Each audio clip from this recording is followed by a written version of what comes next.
बाबा के आंगनी गईले चौरा बिनने को, बाबा के आंगनी गईले चौरा बिनने को।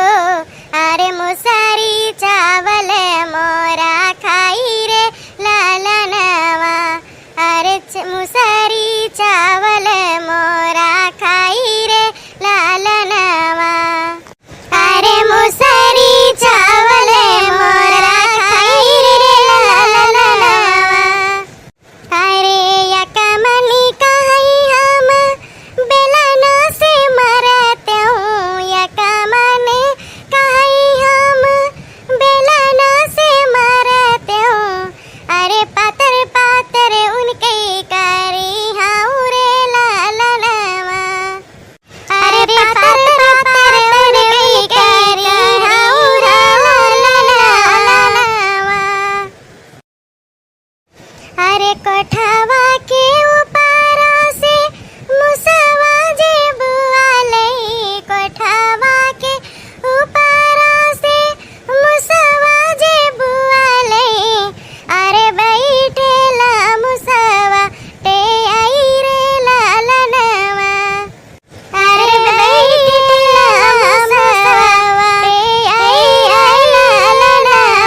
बहुत बढ़िया गौने गाओ एकदम मुसवा पर के बहुत दिन से सुनासी रहन जीजी आवाज हमार तो फरमाइश पूर कर दियो।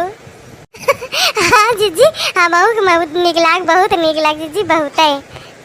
चला बहनी जब तोहे दो जनी निक लाग तो हमारे देखे वाले भैया बहनों का भी बहुत निक लाग हुए और गौनई भैया बहनी अगर किंचो निक लाग हुए तो भैया लाइक कर दिया और चैनल पर अगर नवा हुए तो सब्सक्राइब कर लिया।